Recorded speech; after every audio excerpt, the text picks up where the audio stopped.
Despite years of promising economic activity, Bloomington's Trades District is still pretty much vacant. It's the 12-acre portion of the Certified Technology Park north of City Hall. It was created in 2005. Here's where the city's plans for the district stand. There's been a lot of talk about the Trades District, but plans for a TASIS expansion, envisage headquarters, and a mixed-use development from an Indianapolis developer have never panned out. The city has invested in the area. There's a new parking garage, roads, sidewalks, landscaping, and the mill, the state's fastest growing co-working space, launching and accelerating startups since 2018. The city asked the mill to lead the development of the Trades District. They really look to us as somebody who has successfully taken an investment from the city and built upon it and turned it into something that is doing some demonstrable good in the community. He says the first step was to hire someone that has real estate, startup, investment, and economic development background to take the district to the next level. The city announced in February that former Bloomington Mayor John Fernandez will lead the development and marketing of the Trades District. Fernandez is the former U.S. Assistant Secretary of Commerce for Economic Development.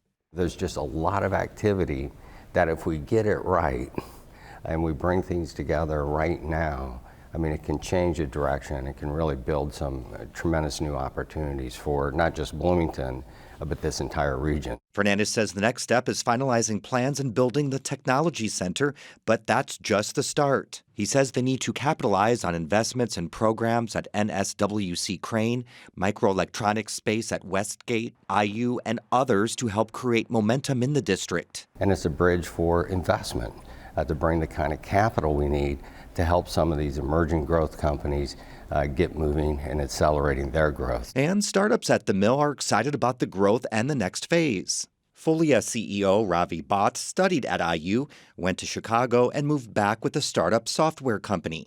He says the mill has taken his business to the next level. Those accidental collisions are the thing that, really drive a lot of ecosystems forward, right? Because you don't know who you're supposed to be collaborating with until you accidentally run into them. He says the next step is to create an ecosystem of economic activity on a higher level, larger businesses collaborating with startups for research and development. And if we get a few companies like that here locally, whether they're transplants from another market or we grow them from the bottom up here in the local community, I think it's going to have a transformative effect that will have ripple effects throughout the community. Fernandez says to do that, the district needs to be a destination for the coveted 24 to 30-year-old demographic. They don't want to hang out on Kirkwood.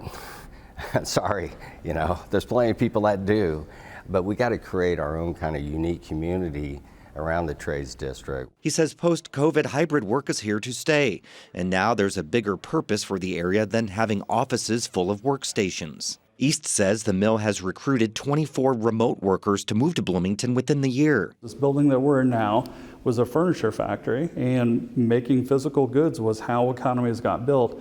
Now it's quite literally on ones and zeros. It's all this software that you see on your screen. And he says you don't need a large footprint to do it, just a backpack. You can quite literally have a multi-million-dollar company run just from your laptop with remote workers, hopefully here in Bloomington. He says the payoff is having these new folks with new ideas and new ways of looking at things available to help build the new economy.